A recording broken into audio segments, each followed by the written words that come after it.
Jedi are essentially the poster boys of Star Wars, how Space Marine is to Warhammer 40k. After more than a decade of Disney acquiring the franchise, we see how they begin and handle with them. How Jedi are essentially using magic. The characters from previous franchises no longer seem quite the same, and apparently there were Inquisitors and Jedi existing during the Dark Age of the Order, fighting with the rebels. Making Luke, who is considering being the last Jedi, the new hope to a dying order, starting to feel less special with more of them existing. So, let's see the Dookie that left us in the front door. So let's talk about Ahsoka. Now, to give a bit of lore behind this character to understand the problems that's currently happening to her, Ahsoka is considered by many to be their favorite, and there's a very reason why she's so liked. During the Clone Wars, we see her be this bratty girl that did reckless ventures. After some of the events causing the death of soldiers under her command, we see her mature and be a better leader, having the clones respect her as their commander. We also get to see what happened when she ended up being in the bad side of the Jedi Order, where they accused her of a crime she did not commit, with the evidence being very damning. After she was cleared her innocence, she left the Order since no one believed her once, only her master Anakin, showing how emotionless the Jedi Order can be. During post-Daisy, she comes back in Rebels and fights against her old master, now known as Darth Vader, with a duel that implies she died, only to come back in later installments.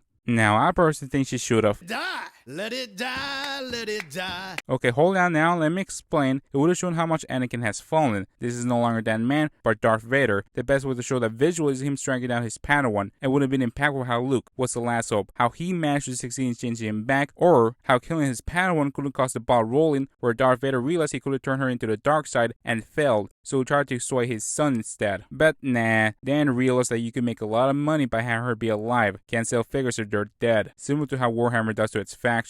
Okay, maybe you can salvage this because you have Ahsoka and Luke together on screen, and we have a lot of chemistry together. Like, Luke will be very excited to learn about who was his father from Ahsoka. At the same time, she'll be interested in being by Luke's side when it came to rebuilding the Jedi Order and having a duty to protect his life for her master. She'll advise the best way to manage the council and be in charge since she had bad experience before and will have the potential to fix it, making sure that Luke will never go down the dark path just like her master. Well, shame on you and me because of course not, that's too boring. We want action. We need to see her fight against 1,000 battle droids with 3 dual-wield lightsabers because her whole series is about going on a solo adventure to fight against a secret Dark Lord that I don't know was Palpatine bitch or something. I just can't keep track anymore. This shows me that the people who are writing this are not fans. Potential stories that could be told and created get shafted for their own agenda. Then you have Grogu, which I personally see him money on my screen because that's all I see him as. A cute alien to sell a shit ton of plushies, since all he does is look cute, eat babies, and occasionally save the characters. It's honestly hard to find something to talk about other than the impact it causes just from existing, since this thing can't talk to better understand his character, instead it brings up a lot of questions and concerns. For example, where it came from, since he gave little to no clue of its origins, only resembling a green Muppet that I know, it got a lot of people asking, when did Yoda bang? Because this is the only explanation why this thing even exists.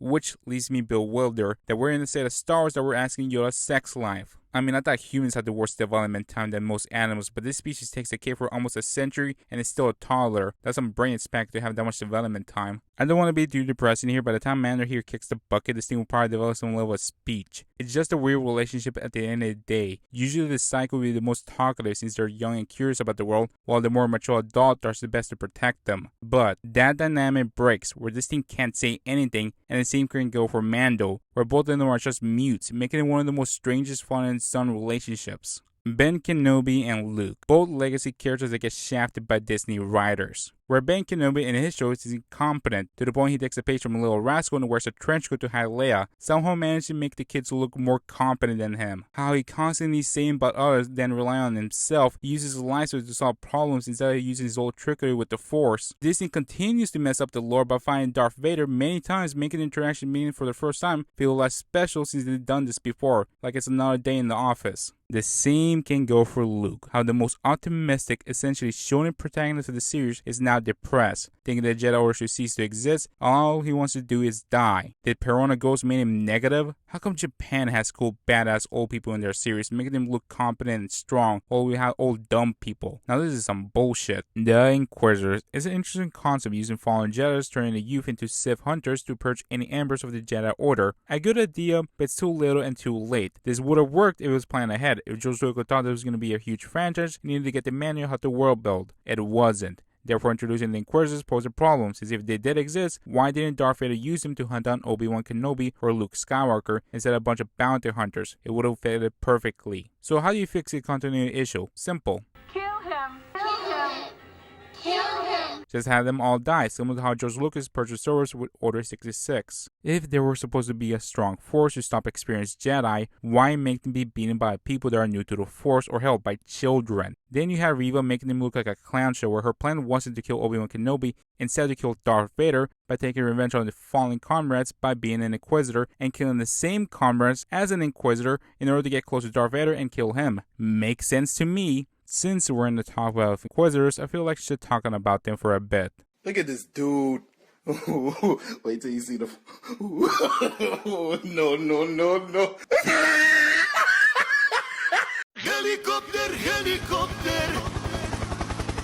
Who thought it was going to be a cool idea for them to define the laws of physics in the most ridiculous fashion? Which leads us to how much of a nerf lightsaber has gone in Disney patch, where apparently whenever someone gets stabbed in the chest, they just walk it off as if it was a paper cut. Compared to Clone Wars, whenever characters did get stabbed through, it was deadly. Sometimes a bit too go for a kid show, but hey, they managed to show how powerful they are compared to the Disney Star Wars, making them be more like a flashlight. Cal Kestis is fine. Unlike Reva, he doesn't become a complete hypocrite and joins the dark side to get revenge on the good guys' team. Instead, we see him fighting the Inquisitors by killing Bowser's bastard daughter. The problem about Ryan's character is that he can't have too much impact in the story, or he'll undermine what made Luke special. The same can go for other Jedi's fighting with the rebels, since Luke was considered the new hope for a dying order and the resistance against the Empire by being considered the last Jedi in those films. Show him how much effort and sacrifice he makes in order to get stronger for his friends. It's starting to feel less special with much more stronger Jedis during this time that probably could have done a better job than him. Speaking of characters that are better than him, Rey insert last name. I'm not going to talk about her too in depth, she's been more analyst than Christian. What I am going to talk about is the impact she left. Similar to how the asteroid hit the Earth, it left quite a devastation. The way the writers handle her character as being a Jedi is similar to a chimp with a machine gun. Her constant using her force by hitting wounds or lifting rocks like she's the Avatar or your master all four elements shows a clear lack of restraint. Her using her powers to stop a ship is something we thought stupid at the time when Force Unleashed did it, albeit in a much more larger vessel, but they managed to make it even more ridiculous by shooting electricity like Azula. The fighting skills, despite being new to the concept of being a Jedi, managed to beat an experienced Sith. In order to explain why she appears stronger than any past Jedi that have trained their whole life in being Grand Masters, well, simple, applying on a hole with a finger, they say she was conceived by Chancellor Palpatine, which, similar to Grogu, also brings up the question, when they say this bang someone to conceive a child? Seriously, what's up with Disney and sex in Star Wars? This all starting to become Rick and Morty levels of depravity. With Rey being the new face of the current Star Wars representing the Jedi Order, it's pretty clear that they can't handle writing Jedi. That would make them overpowered or inconsistent with one another. At the same time, when writing the old legacy characters, they fumble harder than Kobani. So, which leaves me with one answer. Stop writing Jedi so you have no restraint nor talent. Instead of focusing on writing other characters like smugglers, pirates, rebel soldiers, and Empire, it's an easy solution to fix, but they won't. They will rather continue to limit themselves in their story potential. What do you think they created the Old Republic? Because people knew they'll limit themselves if they continue this route. They've had enough forces to realize this, and look how many people reminisce how they could consider the Old Republic as the good old days of Star Wars. So stop writing Jedi, you're just going to embarrass yourself in the future. Thanks for watching,